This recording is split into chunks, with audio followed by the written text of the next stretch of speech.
Hai semua, saya Cikgu Tang. Hari ini Cikgu akan membincangkan tentang soalan esei dan jawapan bab 1, pengangguran, guna tenaga dan upah. Subtopiknya ialah upah. Terangkan 3 faktor yang membezakan upah mengikut pekerjaan. 6 markah. 3 faktor yang membezakan upah mengikut pekerjaan ialah A. Permintaan dan penawaran buruh. Apabila permintaan terhadap sesuatu buruh melebihi penawaran buruh, maka upah buruh tersebut lebih tinggi. B. Perbezaan pendidikan dan latihan. Buruh yang pendidikannya lebih tinggi dan menjalani latihan yang lebih lama akan menerima upah yang lebih tinggi. C. Perbezaan risiko pekerjaan. Buruh yang melakukan pekerjaan yang berisiko tinggi akan menerima upah yang lebih tinggi.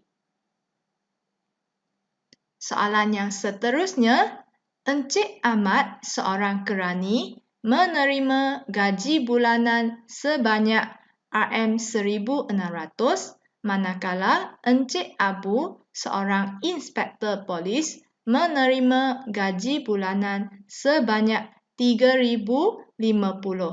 Terangkan 3 faktor yang membezakan gaji yang diterima oleh kedua-dua individu tersebut. 6 markah. Yang pertama, pendidikan dan latihan. Inspektor polis pendidikannya lebih tinggi dan latihan lama ataupun khusus berbanding kerani. Oleh kerana itu, gaji Encik Abu lebih tinggi daripada Encik Ahmad. Kedua, tanggungjawab pekerjaan.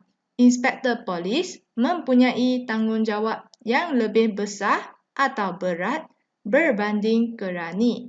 Oleh kerana itu, gaji Encik Abu lebih tinggi daripada Encik Ahmad. Ketiga, perbezaan masa kerja. Inspektor polis bekerja tidak tentu masa seperti di waktu malam atau shift dan lebih masa berbanding kerani yang masa kerja tetap. Oleh kerana itu, gaji Encik Abu lebih tinggi daripada Encik Ahmad. Keempat, risiko pekerjaan. Inspektor polis mempunyai risiko yang lebih tinggi atau lebih berbahaya berbanding kerani. Oleh kerana itu, gaji Encik Abu lebih tinggi daripada Encik Ahmad. Soalan ini adalah seperti sebelum ini, tetapi cara jawab perlu mengikut kehendak soalan. Soalan yang seterusnya, huraikan sebab upah buruh dalam sektor pertanian, sektor utama, lebih rendah berbanding dengan upah buruh dalam sektor pembuatan, sektor kedua. Yang pertama, perbezaan daya pengeluaran antara sektor.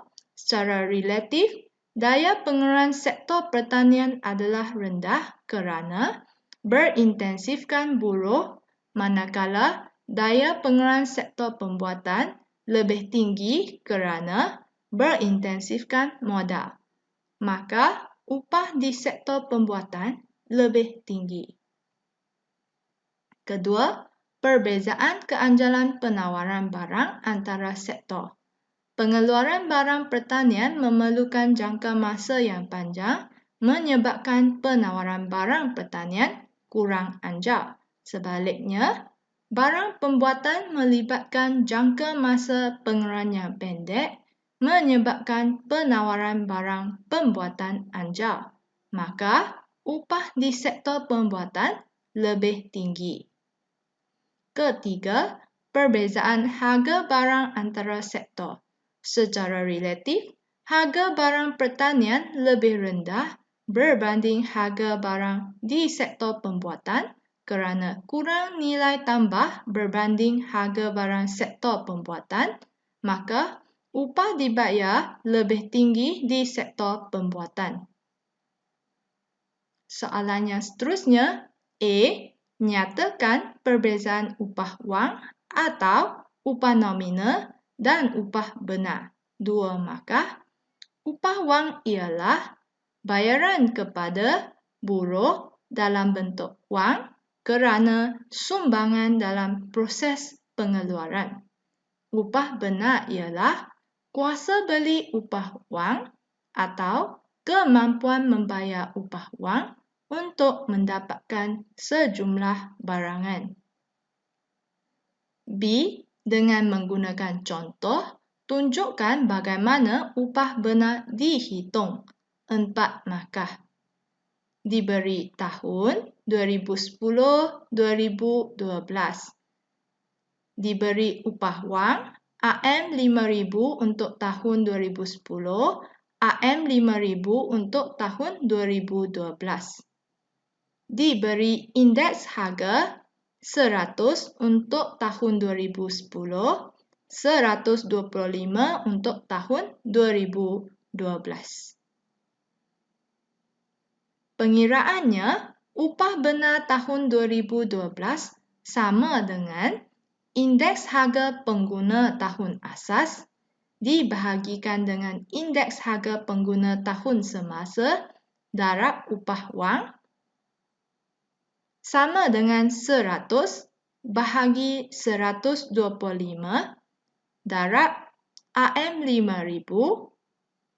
Upah benar tahun 2012 ialah RM4,000. Soalan yang seterusnya, A. Terangkan maksud dasar upah minimum dan sebab dasar ini dijalankan di Malaysia. 2 markah.